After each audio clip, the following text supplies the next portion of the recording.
Buenos días, chicos. Eh, Hoy vamos a ver esta parte que nos faltaba de evaporadores. Este ejercicio ha entrado en examen. También es un ejercicio donde se tiene un aumento del punto de ebullición. Entonces, obviamente tiene sus cositas. No es complicado, pero sí es un poco más largo del que habíamos visto el lunes, ¿no? Entonces, bueno, ya comenzando, vamos con el ejercicio. En un evaporador de triple efecto se tratan 10.000 kilogramos hora de una disolución de hidróxido de sodio al 10% para concentrarla hasta el 40%. La alimentación es mixta, entra en el segundo efecto a 30 grados centígrados, pasa al tercero y por el último al primero. En estas condiciones, los coeficientes integrales de transmisión de calor para los efectos 1, 2 y 3 en kilocalorías metro cuadrado hora grado centígrado valen 1400, 1300 y 1200. Para la calefacción del primer efecto se dispone de vapor saturado a 4.5 atmósferas y el tercer efecto se mantiene a una presión absoluta de 0.12 atmósferas. Calcúlese la superficie de calefacción de cada efecto, suponiendo que son iguales, la temperatura de ebullición de cada efecto, la evaporación de cada efecto y la economía del sistema. Bien, en primera instancia, miren que nos está dando una alimentación mixta, es decir, esto no es ni contracorriente ni corriente directa. Este ejercicio ya es un poco más especial a la hora de hacer su balance de materia. ¿Ok? Eso, digamos, sería lo nuevo. Y en segundo también, que tenemos hidróxido de sodio en nuestra solución. Recordemos que el hidróxido de sodio va a hacer que nuestro punto de ebullición aumente. Por tanto, las temperaturas que hallásemos de las tablas, digamos, para una presión absoluta de 0.12 atmósferas, eh, hay que corregirlas. No podemos trabajar con las mismas. Y lo mismo sucede con las temperaturas. Hay que corregirlas. ¿Ok? Bien. Vamos con el ejercicio entonces. El ejercicio queda de esta manera. En primer lugar quiero que vean el... ¿Qué ha pasado? Perdón. Bueno, lo primero que tienen que ver es la alimentación. Miren, este es mi efecto 1, este es mi efecto 2 y este es mi efecto 3. El enunciado es bien claro. Me dice que la alimentación entra por mi efecto 2, sería este. Luego le sigue 3. Y finalmente la alimentación sale en 1. Entonces todo un enredo, ¿verdad? Algo que sí se cumple en todos los ejercicios es que en el efecto 1 siempre vamos a tener S. ¿Ok? Uno pensaría que en la alimentación debería ir S, ¿no? Pero no es así. ¿Ok? El S va siempre en el efecto 1. ¿Ok? Porque también tienen que considerar las retroalimentaciones que va a haber. O sea, es una corriente mixta, pero no es un... esto no significa que no siga ciertas reglas, por así decirlo. En corriente directa siempre hemos tenido que en el primer efecto va a ser S, en el segundo ¿qué va a ser? B2, ¿verdad? Y en el tercero, mejor dicho, B1. Y en el tercero va a ser B2. Eso se va a mantener. ¿Ok? Cuidado que le pongan acá S y ya no sepan dónde poner B1 y B2. ¿Ok? ¿Por qué se está manteniendo? Porque nuestros vapores salen de cada etapa, sale el mismo vapor. De la etapa 1, mejor dicho, del efecto 1, va a salir el vapor 1. No puede salir un vapor 2 ni mucho menos. Del efecto 2 va a salir un vapor 2 y así sucesivamente. Entonces eso tómenlo en cuenta. Lo único que está cambiando acá, además de la configuración, también es la salida. Eso sí va a cambiar. La salida en este caso, generalmente nosotros la teníamos en L3, ¿verdad? Esta era mi salida. Pero no es este el caso, porque me está diciendo que de 3 estoy volviendo a 1. Entonces mi L3 tendría que ser la entrada de mi efecto 1 para que toda esta alimentación sea continua, ¿no? Entonces, haciendo eso, L1 sería pues mi salida. ¿Ok? Esto ya les he dicho, tienen que aprender cómo hacer el balance de materia en corriente directa, aunque ya lo hicimos, contracorriente y esta corriente mixta. Ojo que no es la única corriente mixta que existe. Puede haber una configuración 3, 1, 2. Es decir, empieza en este, luego le sigue este y este es el final. Y ahí obviamente el balance de materia es distinto. ¿Ok? Entonces traten de tener todos esos balances de materia porque les va a servir bastante, se van a ahorrar mucho tiempo. ¿Lo pueden hacer en el examen? Sí lo pueden hacer, pero van a ver que les va a tomar muchísimo tiempo. ¿Ok? Bueno, en primera instancia nos dan los datos de alimentación junto con sus composiciones. Como sabemos que mi efecto 1 es el efecto final, me está dando su composición. Tengo la alimentación, tengo la temperatura de alimentación, me dan los coeficientes globales de transferencia de calor. Ojo que estos se los pueden dar como no les pueden dar y ustedes tendrían que sacar de tablas. Nos están dando la presión del vapor, nos están dando la presión en el efecto 3. ¿Ok? Nos están pidiendo todo esto que calculamos. Si se fijan, esto ya lo hemos hecho antes, ¿no? El anterior ejercicio habíamos ya calculado estos dos, ¿no?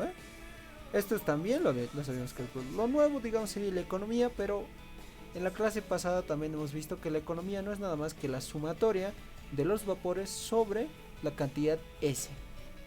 Tampoco es que sea algo difícil de obtener, ¿verdad?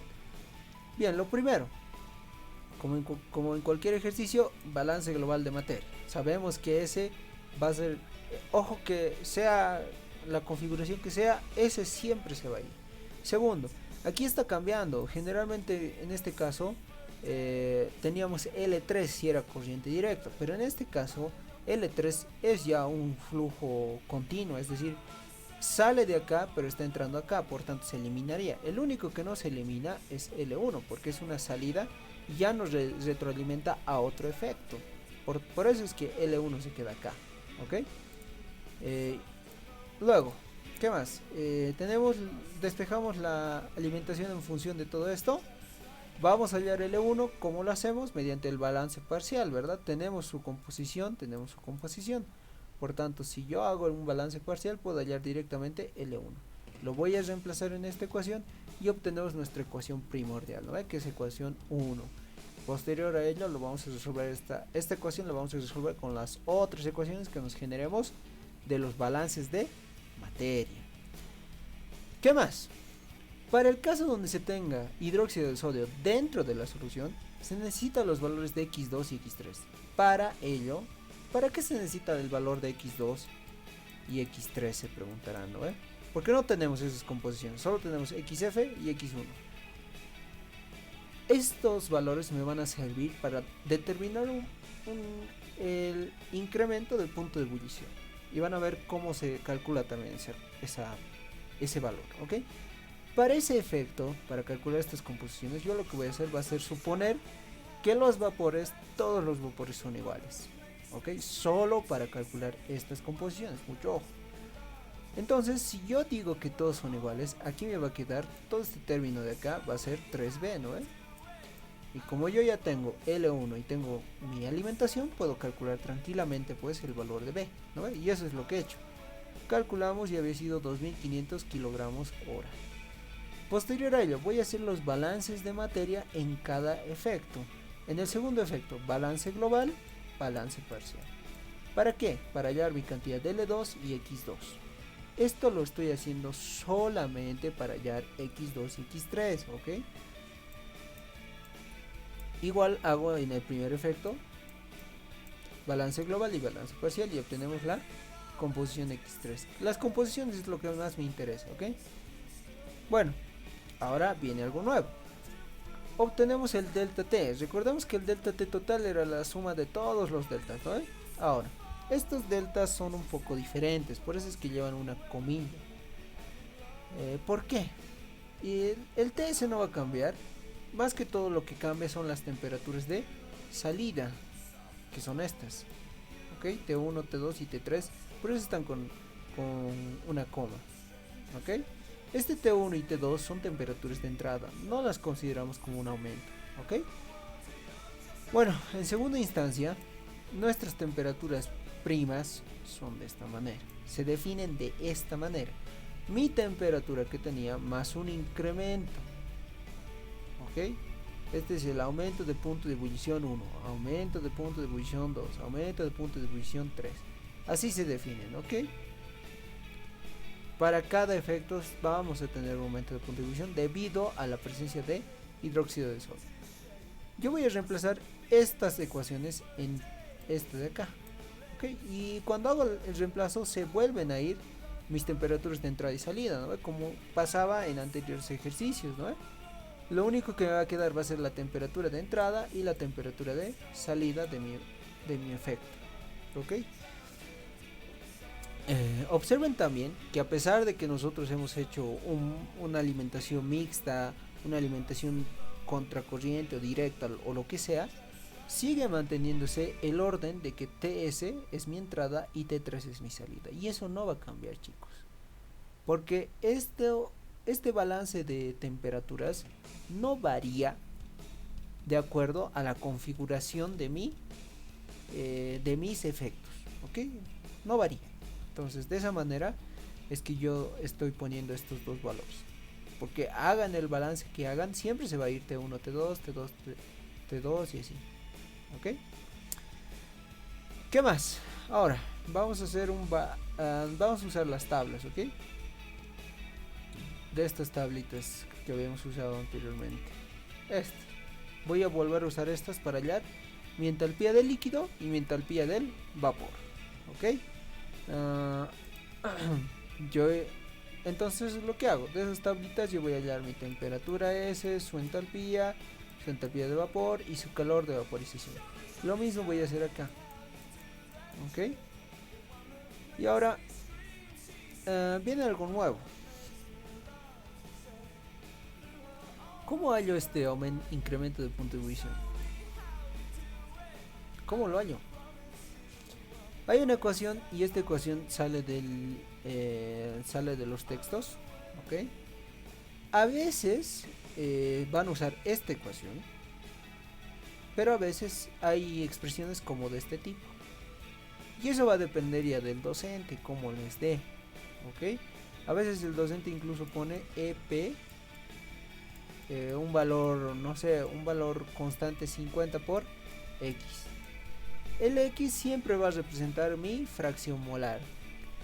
Mejor dicho, mi porcentaje. Sí, mi fracción molar, que estoy hablando. Fracción molar. ¿Okay?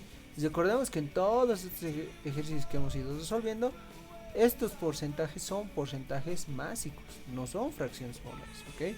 Mucho ojo con eso. Entonces, tengan mucho cuidado con eso. ¿Okay? Pero en caso de que el docente no les diera cuál es su incremento de punto de ebullición, como en este caso, a mí no me decían.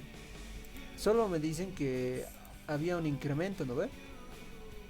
De una disolución de hidróxido de sodio del 10% hasta el 40%. Y no me menciona en ningún momento cuál es su incremento de punto de ebullición. Por tanto, en ese caso, yo voy a utilizar una de los textos, que es esta. ¿Ok? Esta ecuación contempla R, que sería mi constante de los gases, que debe estar en estas unidades por si acaso. El peso molecular del disolvente, que en este caso es agua, ¿no? El calor latente del disolvente, que también es agua. Ojo que tienen que estar en estas unidades, ¿ok? La temperatura de ebullición del disolvente, que tiene que estar en Kelvin, mucho ojo, en este caso sería 373. Y X, que sería la fracción molar, ¿no? La fracción molar es por ello que nosotros hemos hallado los porcentajes de masa.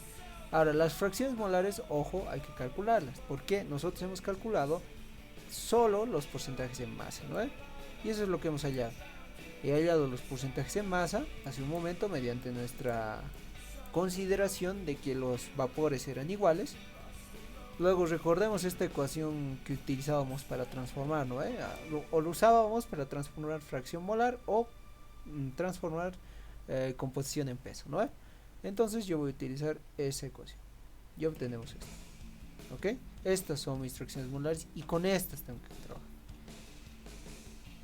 Algo también que se calcar, todo este término por si acaso es constante, se han debido dar cuenta, porque estamos trabajando con agua.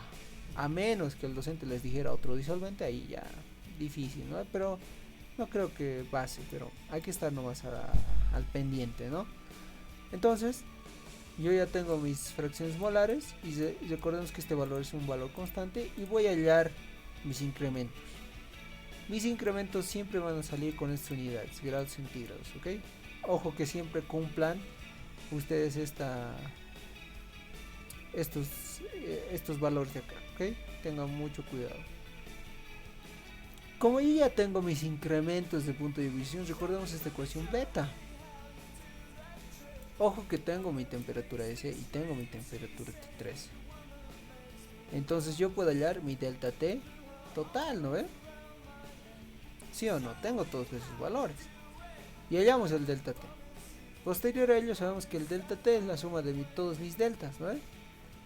Y bueno, aquí ya volvemos a lo que hacíamos antes. Primeramente vamos a considerar que los calores son iguales. Y para ello también vamos a considerar que las áreas son iguales. Haciendo esa igualación, obtenemos mi delta 2 en función de delta T1 y mi delta 3 en función de delta T1. Lo voy a reemplazar todo en esta ecuación.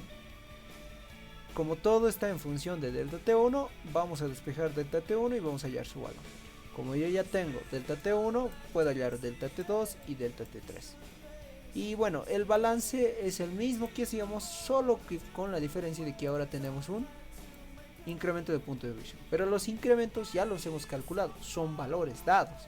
Entonces yo tranquilamente puedo hallar pues T1, T2 y T3.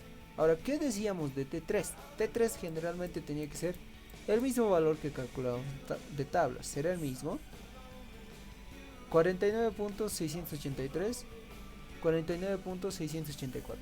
Es prácticamente igual, ¿no? Entonces, eso también nos certifica que todo nuestro cálculo hasta acá está bien y podemos seguir, ¿ok? Y bien, aquí ya viene, digamos, lo largo. No es, digamos, en este caso nosotros hemos visto que hay un incremento de punto de ebullición, ¿verdad? Y anteriormente ya habíamos calculado las entalpías, ¿no? Ahora se viene algo, no diría complicado, pero un poco más largo. Nosotros tenemos que corregir estas temperaturas y también tenemos que corregir las entalpías. Generalmente solo vamos a corregir estos dos valores de acá. ¿Okay? La entalpía del vapor la vamos a corregir, pero para ello nosotros ya contamos con una fórmula y esta fórmula la vamos a aplicar directamente. Ya no necesitamos, digamos, de un cálculo adicional, ¿ok? Porque tenemos la entalpía del vapor, tenemos el aumento de punto de ebullición, ¿no? Y simplemente sería calcularlo, ¿no? Pero ¿qué pasa con la temperatura y con mi entalpía? Para ello vamos a irnos ahora a ciertas gráficas. A ver. Más arriba debe estar. Aquí está. Tenemos dos. Uno es para la temperatura. Esta no la usen, no nos sirve mucho. Esta es la que me interesa. Diagrama sistema hidróxido de sodio agua. ¿Ok? Si nos fijamos tenemos dos cosas importantes. Temperatura de ebullición de la disolución, temperatura de ebullición del agua. Esta temperatura va a ser la temperatura que nosotros estamos obteniendo. Es decir, sería esta temperatura de acá, 114. Esa sería mi temperatura, ¿no? Entonces 114 está aproximadamente por acá, ¿no? Aproximadamente. ¿Qué es lo que voy a hacer yo? Lo que voy a hacer, a ver, no sé si puedo editar esto. Está. Supongamos que está esto con otro color. Con verde está bien. 114 estaría más o menos por acá, ¿verdad?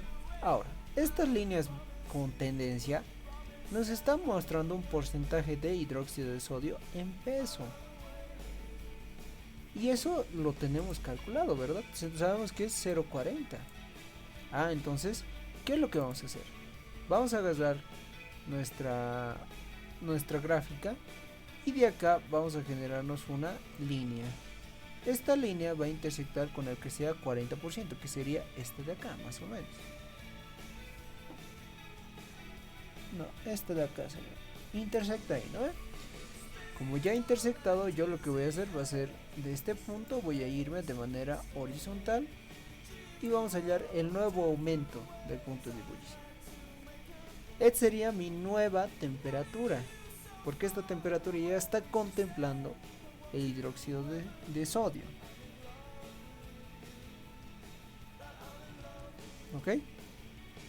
Esa es la manera en la que tienen que trabajar en esta parte. ¿Ok? Bien. Eso es lo que esa es la corrección que hay que hacer con cada temperatura. Entonces, si yo hago mi corrección de 114, me sale 121. Ese es el primer dato. Segundo, lo que ustedes tienen que hacer es ahora obtener mi entalpía también de otra gráfica. Este diagrama no lo vamos a usar, ¿ok? Este es el diagrama que me interesa. Aquí me dan la entalpía y aquí tenemos concentración. Y aquí tenemos temperaturas, ¿ok? Mi temperatura de 120 sería... a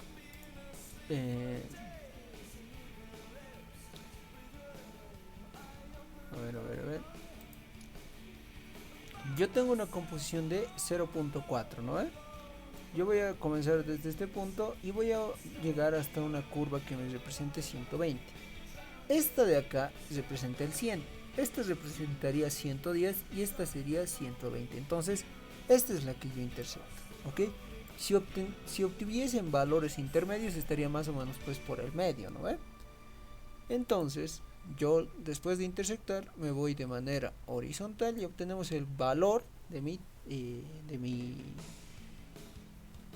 entalpía, ¿no? Y observen que este valor de entalpía también es 120, ¿no? Es 100, 110 y 120, ¿no? Esto más que todo ocurre cuando nosotros estamos trabajando en unidades de calorías, ¿ok? Muchas veces van a ver que las calorías están relacionadas con los grados centígrados. Es decir, nosotros hacíamos, ¿no?, en evaporadores, mejor dicho, en el anterior ejercicio, cuando nosotros hemos hecho, calculábamos una entalpía a 100 grados centígrados, digamos. Y generalmente en unidades de calorías, ojo, no salía el mismo valor, era 100 kilocalorías por kilogramo. Lo mismo sucede acá. Va a variarse un poquito, ¿por qué? Porque lo que yo he hallado de mi gráfica es 121 y lo que hallo también de mi gráfica es 120, ¿ok? Bueno, se han debido dar cuenta de que ese cálculo es un poquito tedioso, ¿verdad? Pero no es tampoco imposible. Como les había comentado, para la entalpía del vapor no hay que hacer ningún cambio y obtenemos esto. Ahora, la entalpía de vaporización, mucho ojo, se mantiene constante, ¿ok? Ese no va a cambiar aunque tengamos la presencia de hidróxido de sodio. ¿Por qué? Porque la entalpía de vaporización, a fin de cuentas, siempre va a ser una resta de H de la entalpía del vapor menos la entalpía del líquido. Y estos valores, si bien han cambiado, su delta que vayamos a hallar no cambia, es constante.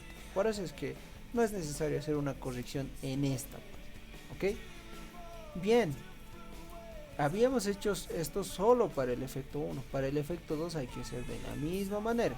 Vamos a entrar a la gráfica con esta composición, con esta temperatura y ya hallamos la temperatura corregida. De igual manera entramos con esta temperatura, con esta composición y obtenemos la entalpía corregida, ¿ok? Ojo que eso lo tienen que ir calculando ustedes. Yo si lo tengo acá es porque ya lo he calculado con anterioridad, ¿ok? Imagínense que ustedes solo van a tener este valor y este valor el día de su examen. Estos valores de acá van a salir de como hemos calculado con las tablas y estos valores de acá van a salir a partir de la gráfica, ¿ok? Mucho ojo con eso, chicos, les va a tomar bastante tiempo y por eso tienen que ser ágiles a la hora de leer su gráfica y demás, ¿ok? Porque no hay otra manera de obtener estas correcciones de temperatura. Lo mismo voy a hacer con mi efecto 3. Tengo su temperatura, tengo su composición y hacemos la corrección, ¿no? Obtenemos la temperatura corregida y la entalpía corregida. Así también obtenemos su entalpía de vapor corregida, ¿no? Finalmente, de la alimentación también teníamos una composición. Vamos a hallar su temperatura corregida y su entalpía de alimentación corregida. Ahora, en la alimentación no es necesario calcular la temperatura de vapor, mejor dicho, la entalpía de vapor, ni tampoco la entalpía de vaporización, porque cuando hagamos el balance de materia o energía no se necesita, ¿ok? Bueno, lo que queda ya es hacer balances de energía y estos balances nos tomarían mucho tiempo si los hiciéramos uno por uno. Yo ya lo he resumido acá, ¿ok? Así quedan todos los balances, ¿ok? Esto ya está bien resumido. Me gustaría que ustedes lo verificaran y demás, para que cuidado que le pongan este balance y no les salga a la hora de su examen, ¿ok? Mucho ojo con eso, no se confíen, siempre puede haber, digamos, algún error, ¿ok?